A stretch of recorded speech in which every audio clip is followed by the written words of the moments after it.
Savourez la météo de votre région avec les saucissons Henri Raffin. Charcuterie familiale depuis 1937.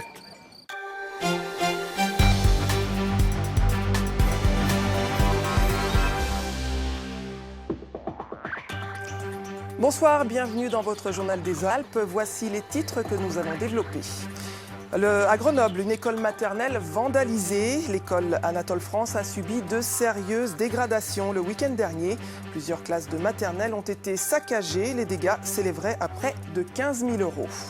En Haute-Savoie, mission commando à l'entraînement. Notre série de la semaine nous conduira dans les coulisses du GCM, le groupement de commandos de montagne, une unité spécialisée qui fait la force des chasseurs alpins. Enfin, les skis de compétition contrôlés dans les moindres détails, c'est nouveau et c'est pour les dames de l'équipe de France de ski alpin. Depuis cette saison, le matériel est mis à rude épreuve par des techniciens très pointus. Tout de suite, après ce journal, votre édition nationale et internationale présentée ce soir par Carole Gessler. Au sommaire, le gigantesque rappel des barres chocolatées du groupe Mars. 55 pays sont concernés, dont la France. Une mesure de précaution prise après la découverte d'un morceau de plastique dans l'un des produits. La Belgique rétablit ce soir temporairement les contrôles à sa frontière avec la France. Près de 300 policiers vont être déployés. Le pays craint un éventuel afflux de migrants face à la décision des autorités d'évacuer une partie de la jungle de Calais. Puis je vous le disais à l'instant, on a appris que l'école maternelle Anatole France de Grenoble a subi de sérieuses dégradations dans la journée de dimanche. Plusieurs classes ont été vandalisées. Le montant des dégâts pourrait avoisiner les 15 000 €. Explication avec Tiffaine Honoré et Christelle Nicolas.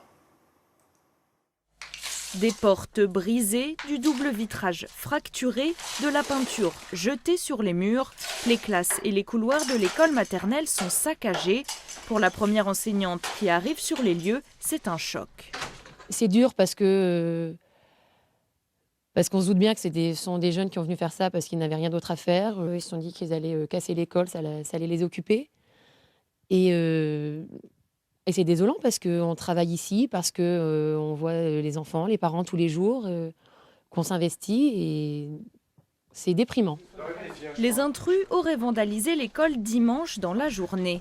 L'alarme était suspendue à ce moment car un instituteur travaillait dans une autre aile du bâtiment. Les dégradations sont importantes, une enquête a été ouverte. Donc à chaque fois, c'est la même procédure, on porte plainte. Et puis, on assure les réparations pour que les enfants puissent être accueillis le mieux possible. On a chiffré ça à peu près à 4 800 € pour le remplacement des vitres qui étaient des vitres double vitrage.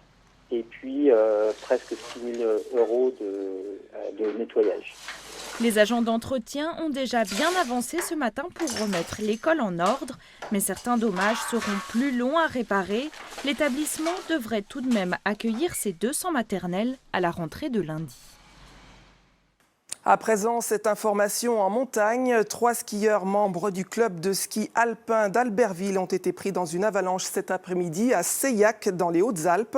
L'un des 3 skieurs, une femme de 61 ans, est décédée à l'hôpital de Briançon. Les détails sur notre site internet. Dans l'Isère, cet incendie qui s'est déclaré ce matin à proximité de la sortie numéro 4 sur la 480. Le tunnel piétonnier menant au bord du Drac a été la proie des flammes. Le feu serait parti d'un squat vers 6 h du matin. Rapidement maîtrisé, le sinistre a nécessité la fermeture immédiate de la bretelle de sortie et causé plusieurs kilomètres de bouchons. L'édifice sérieusement endommagé doit être contrôlé par des experts dès demain. D'ici là et jusqu'à nouvel ordre, la sortie numéro 4, les eaux claires, restera fermée.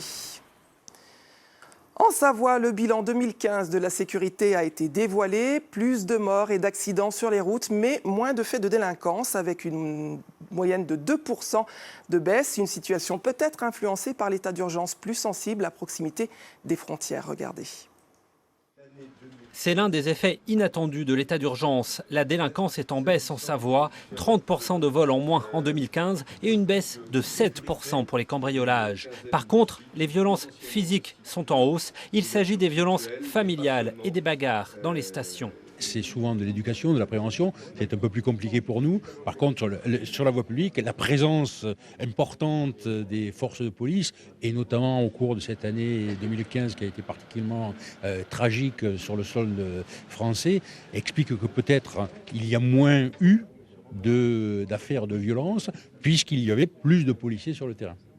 Dès le mois de novembre, la Savoie a été mobilisée pour l'état d'urgence. 41 perquisitions administratives ont été menées. Aux frontières, plus de 130 000 personnes ont été contrôlées et 150 interpellées.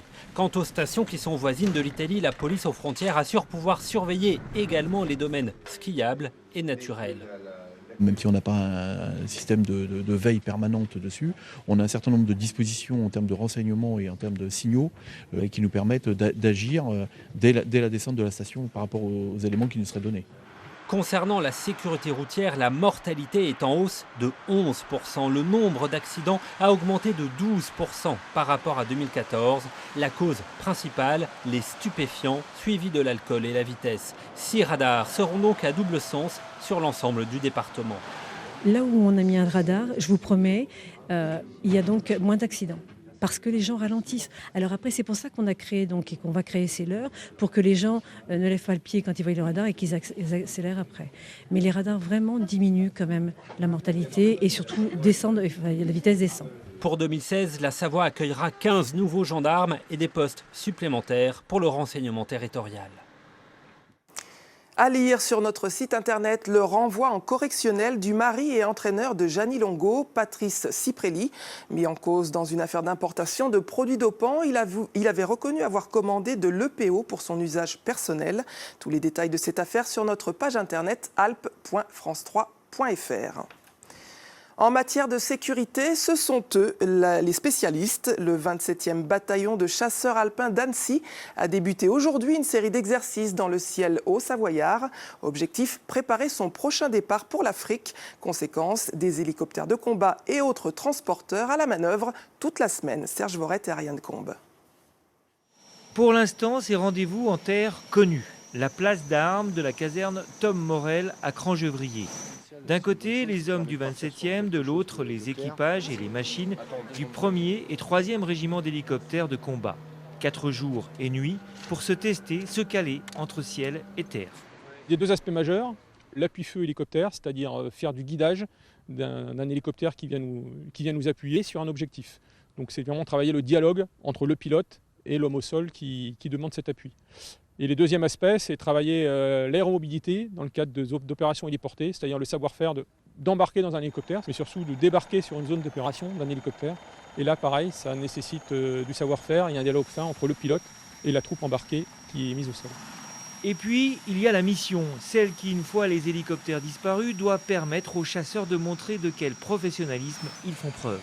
Ici, on est venu intercepter un convoi logistique, donc on se fait déposer dans un premier temps par voie aérienne pour une mise en place beaucoup plus rapide. Une fois que le convoi logistique sera arrivé, qu'on aura intercepté, on aura de nouveau une récup HM exactement au même endroit pour revenir sur le camp de base. Si c'est bon pour vous, je vous laisse donner les éléments à 13 et en avant dès que prêt. Bien sûr, la terre malienne ne ressemble en rien à nos verts pâturages. Mais les chasseurs alpins, notamment ceux de Vars, ont fait leurs preuves en Afrique. 3 ans après l'opération Serval, il s'agit maintenant de traquer des groupes de djihadistes éparses, de couper les éventuelles liaisons entre eux ou leurs approvisionnements. C'est le cas de ce camion qui a fait l'objet de la mission du jour. C'est un fusil de chasse là. Okay, lève encore. Une arrestation en douceur, sans un coup de feu. Tout le monde connaît sa mission sur le bout des doigts. Et puis en fait, sur l'exécution, il n'y a quasiment aucun ordre à redonner. Hein. C'est que de la conduite. Tout se déroule en fait comme on l'a prévu à la base. On aurait envie de dire comme à l'entraînement. Mais c'est justement ces exercices faits et refaits qui permettront aux chasseurs alpins, une fois projetés en Afrique, d'être le moins surpris possible face à l'ennemi. Après les spécialistes, les experts, place à notre série de la semaine chez les commandos de montagne. Pour la première fois, une caméra a pu suivre les tests d'entrée au GCM, cette unité spécialisée qui fait la force et la singularité des chasseurs alpins. Leur mission, souvent hors du commun, nécessite de garder l'anonymat face à notre caméra. Premier épisode signé Jordan Guéant, Maxime Kemener, montage François Hubault. Tu réfléchis pas, elle passe. Allez, va jusqu'en haut. Allez. 25, 11, 12. Allez, arrache. Allez, 70, c'est bien. 71, 47. Allez, c'est bien. 28. Lève tes mains. Tes mains. Si les candidats ne passent pas les tests seuil, ils sont éliminés et nous les renvoyons à l'issue dans leur garnison. 34. 35. Allez, allez, allez, allez. 57. En fait, on ne leur donne pas le minima, mais par contre, on va observer leur capacité à se gérer sur la durée. Donc, à commencer le premier exercice, être capable de finir le dernier exercice. Mardi matin, premier jour d'épreuve, 9 candidats pour des tests physiques sous pression. 30 minutes d'effort et déjà 2 éliminés. On commence doucement à les mettre dans le bain, à les mettre en état de fatigue, pour arriver sur les phases comme le rallye ce soir, où là on observera vraiment leur côté physique, mental et intellectuel, ce qu'on va rechercher chez un commando en fait. Il s'en va de soi que si vous êtes attrapé dans la nuit, vous ne devez pas avoir cette feuille sur vous. Le ton est donné. Chez les GCM, aucune faiblesse n'est tolérée. Les groupements commando montagne, héritiers des éclaireurs skieurs de Tom Morel, le héros des Glières. Ils sont aujourd'hui 200, l'élite des chasseurs alpins. Ce sont des gens qui sont triés sur le volet. Il va être capable de faire du franchissement, donc de préparer des équipements pour franchir des clus par exemple et faire passer des unités. Il va faire du renseignement ouvert, recherche sur internet, discuter avec les gens, prendre de l'information comme ça, du renseignement couvert, donc voilà, ils sont enterrés, ils observent, etc. Ils vont faire du combat urbain. Chaque année, ils sont une poignée à se mesurer au test d'entrée. Une semaine d'épreuve toujours plus dure. Il est 20h. Pour Nicolas et Damien, le départ approche. Concernant notre pays, c'est des sensations qu'on ne pourra jamais retrouver dans le civil. Du coup, c'est vrai que c'est quelque chose qui est unique. Cette envie de bouger, quoi, de faire des choses intéressantes et surtout de toujours être en phase d'apprentissage, d'acquérir de nouvelles méthodes de travail. Moi, c'est ce qui m'intéresse à mon niveau. Le prestige, nous, à notre niveau, c'est transparent, enfin, ça ne nous regarde pas. Ce soir, direction Champs-Rousses, marche nocturne en autonomie et atelier surprise. 12 km avec 20 kg sur le dos. La nuit s'annonce longue. Retour en Isère avec cette initiative de la jeune Gloria, 13 ans. Elle a pris sa plus belle plume pour écrire son désarroi au maire de Grenoble. Elle va devoir se résoudre à quitter sa maison. La bâtisse de son enfance va être rasée. Un vrai crève-cœur pour l'adolescente que Jean-Christophe Pain et Christelle Nicolas ont rencontré. Cher monsieur le maire, je m'appelle Gloria et j'ai 13 ans. C'est ma maison que vous allez détruire au 85 cours de la Libération. Vous dites que vous êtes écolo alors qu'à la place vous allez construire un immeuble horrible. Dans sa lettre, Gloria décrit le vieux tilleul, son écureuil, les oiseaux, les hérissons. Éric Piolle lui répond « Je comprends ton émotion. Malheureusement, nous sommes parfois contraints de faire des choix difficiles. Grenoble est en manque de logement, la nouvelle construction permettra de loger 150 familles. » Le père de Gloria est architecte. La réponse du maire ne l'a pas convaincu. Et je peux vous dire, pour le savoir, il y a des milliers de mètres carrés disponibles aujourd'hui sur Grenoble qu'on pourrait soit restaurer, soit transformer, soit bâtir. Donc venir choisir un endroit comme ici, qui est absolument stratégique, qui est tout un bel ensemble patrimonial, qui sont les quelques petits vestiges de l'histoire de Grenoble qui restent, venir choisir ici pour combler systématiquement toutes ces dents creuses en bâtissant, en densifiant, c'est certainement pas la bonne solution. L'an prochain, il devrait disparaître, l'ancien garage Renault. Idem pour la maison de Gloria. Éric Piolle ajoute « Nous aménagerons aussi un vaste espace vert. » Mais pour le voisin de Gilles, l'inquiétude demeure. La maison là, va être remplacée par un immeuble qui sera à peu près de la hauteur de l'autre, quoi, donc qui va faire un mur sur le cours. On va être encerclé par la droite et par la gauche. Donc là, il y a notre maison, là, il y a la maison des voisins. Puis là, ça remplace ta maison à toi. Et là, donc un immeuble qui fait l'angle, donc qui monte à 8-9 étages. Éric Piolle n'a pas voulu nous accorder d'interview. Mais son adjoint à l'urbanisme nous a expliqué « La nouvelle construction abritera 40% de logements sociaux ». On parle de mixité sociale, mais Bon, il va y avoir une allée pour les logements locatifs, une allée pour les propriétaires. Les propriétaires vont avoir les appartements qui sont au sud. Ça reste quand même un projet immobilier, même s'il est géré par Grenoble Habitat, ça reste un projet immobilier. C'est pas une nouvelle façon de concevoir la ville. Gloria, elle, veut bien déménager. Mais pour sa maison, elle imaginait autre chose. Ça pourrait être vachement utile. On pourrait même faire, je sais pas, une école maternelle ou un centre, je sais pas, faire plein de trucs. Dans ta maison. Oui, on pourrait faire des choses. Mais la 3e et dernière réunion avec les riverains est prévue fin mars et le dépôt de permis de construire en avril. Dans ce projet, pas de logement, mais la construction d'un nouveau site pour la société Paraboot. Le groupe va réunir ses 140 salariés dans une seule structure fin 2016. Un bâtiment flambant neuf, signe d'une nouvelle ère et d'un développement florissant du côté de Saint-Jean-de-Moiran. Explication Cédric Le Poitvin et Jean-Christophe Solari. La pose symbolique d'une première pierre pour un renouveau véritable. Richard Ponvert a choisi de regrouper ses activités de production sur un seul et unique site, ici, à Centralpe. Un pari que s'est lancé le chausseur isérois en injectant 40% de son chiffre d'affaires dans cette nouvelle usine, soit 9 millions d'euros. À Grenoble, j'entends parler des high-tech, les biotech, les fintech. Comme toutes les PME qui investissent lourdement, c'est un risque. Si un jour il y a un problème, vous vous retrouvez seul face au risque. Il n'y a personne pour vous aider dans ce cas-là. Donc nous avons quand même la chance d'être très diversifiés en termes de produits, en termes de marché géographique. On exporte 35% de notre chiffre d'affaires, donc ça limite quand même bien les risques. Un développement osé, mais indispensable pour la PME. Celle-ci devait surtout réduire ses coûts de fonctionnement sur les 2 sites historiques d'Izeau et de Tullin et améliorer les conditions de travail de ses 140 salariés. Pour cette petite révolution, le chausseur a reçu l'aide de la communauté d'agglomération. On lui a racheté son site de Tullin au prix où on lui vend le terrain ici. Donc elle n'a pas eu à investir dans le foncier. Et elle nous l'a dit, l'investissement pour elle est lourd. Et bon, si on avait dû ajouter du foncier, peut-être qu'elle aurait dû revoir son ambition à la baisse. Et nous, on voulait participer à l'ambition de cette entreprise.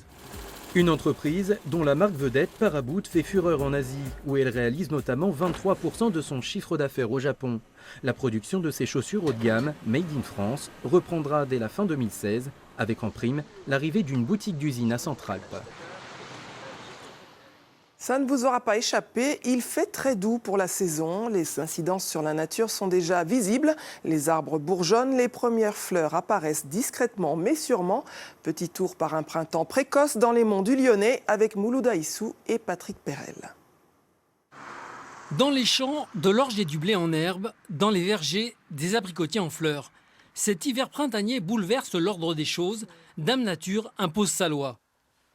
Les spécialistes qui forment les futurs ingénieurs agronomes observent le phénomène sans affirmation définitive.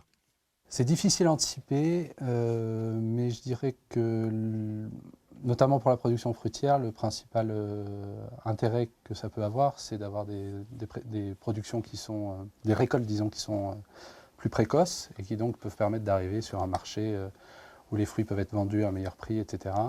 Par rapport aux céréales, on peut estimer que si les conditions restent favorables, on va avoir des plantes qui seront plus développées, donc a priori des rendements potentiellement plus importants, avec une éventuelle meilleure qualité, notamment pour le blé panifiable, etc.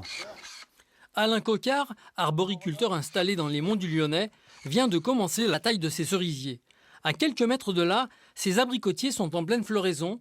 Pourtant, Alain garde son bon sens paysan. Donc nous, on vit avec les conditions climatiques qu'on a, et on s'adapte. Si par exemple, si par exemple il y a trop de risques, on va faire de la lutte anti-gel, voilà. Il va falloir qu'on. Mais en même temps, c'est compliqué. Hein. Je veux dire, on est obligé de vivre en fonction. On vit en fonction des saisons. Hein. Une floraison précoce peut signifier aussi une bonne saison pour le marché. Plus on arrive tôt, plus on peut commercialiser. Après, c'est la qualité gustative qu'il y a. Après, c'est l'art du producteur de fruits. Lui, il sait comment il faut faire pour avoir des bons fruits. Hein. Mais on est toujours optimiste. Parce que, qu'est-ce que vous voulez, si on est... au bout d'un moment, on a de la bouteille. Il y a tellement longtemps qu'on travaille là-dedans. Si on n'est pas optimiste, il faut faire autre chose. Hein. Un optimisme qui ne sera confirmé qu'une fois le risque du gel des cultures écarté, après la période climatique dite les seins de glace, c'est-à-dire entre le 11 et le 13 mai. Direction les sommets et la station de Pradly pour un examen un peu particulier. Depuis cette saison, l'équipe de France dames de ski alpin met son équipement à l'épreuve via des testeurs officiels. Objectif, comparer les performances du matériel de compétition avec la plus haute précision. Reportage Grégory Lespinasse et Didier Albrand.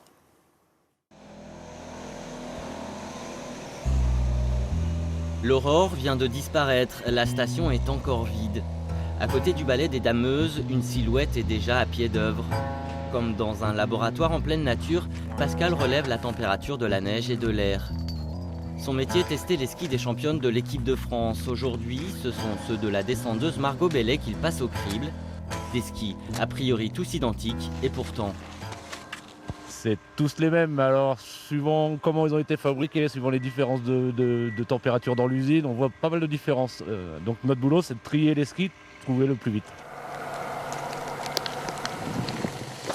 Alors là, on a une cellule de départ, on a un temps intermédiaire qui est un peu plus loin, ce qui nous permet de voir un peu l'accélération du ski. Et on a une vitesse finale au bout de 15 secondes, 14 secondes. Là, on aura vraiment la vitesse du ski. Donc le but d'un test comme ça sur des skis de vitesse, c'est d'aller au moins à 100 à l'heure. Le ski commence à travailler vraiment à 100 à l'heure. Et pour reproduire inlassablement les mêmes gestes, l'ancien technicien d'Antoine Deneria fait appel à une jeune retraitée de l'équipe de France, Jérôme Giraudet. L'objectif, avec une athlète comme ça, où c'est assez facile de reproduire, c'est de mettre les skis à plat et c'est tout. De reproduire tout le temps le même mouvement et d'enlever tous les paramètres qui sont liés à l'athlète, une faute de quart ou n'importe quoi. Et elle est assez juste là-dessus. Une courte descente que la championne effectue en un peu plus de 14 secondes. Et sur cette piste où elle frise les 110 km/h, les paires de skis révèlent déjà des différences de taille. Oula, 14,92. Ça veut dire que c'est moins bon ou c'est meilleur? C'est moins bon. Sur 15 secondes, on arrive à avoir des différences de 2 dixièmes, donc c'est énorme quand on voit qu'en Coupe du Monde, il y a très peu de différence entre les filles et en 2 dixièmes, parfois, il y a 15 places. Une méthode toute nouvelle pour la Fédération française de ski qui a créé cette cellule appelée Glisse et Recherche, un travail empirique et encourageant. C'est un peu la même paire qui domine à chaque rotation, donc on arrive à faire un tri assez correct. Après, on va analyser un peu plus, mais ça a l'air d'être concluant. Loin des podiums, ce duo détermine cette saison les meilleurs skis pour chaque championne. Reste maintenant aux filles de l'équipe de France à briller en compétition. Merci de votre attention. Avant de vous quitter, je vous rappelle les titres principaux de cette édition. 3 skieurs membres du club de ski alpin d'Albertville emportés par une avalanche dans les Hautes-Alpes cet après-midi. L'un d'entre eux, une femme de 61 ans, retrouvée en arrêt cardio-respiratoire, est décédée à l'hôpital de Briançon. On a appris que l'école maternelle Anatole France de Grenoble a subi de sérieuses dégradations dans la journée de dimanche. Plusieurs classes de maternelle ont été vandalisées. Le montant des dégâts pourrait avoisiner les 15 000 €.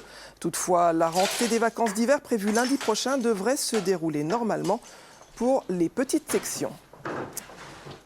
Voilà, fin de ce journal. Demain, rendez-vous dès midi avec Jean-Christophe Solari pour un nouveau tour de l'actualité dans les Alpes.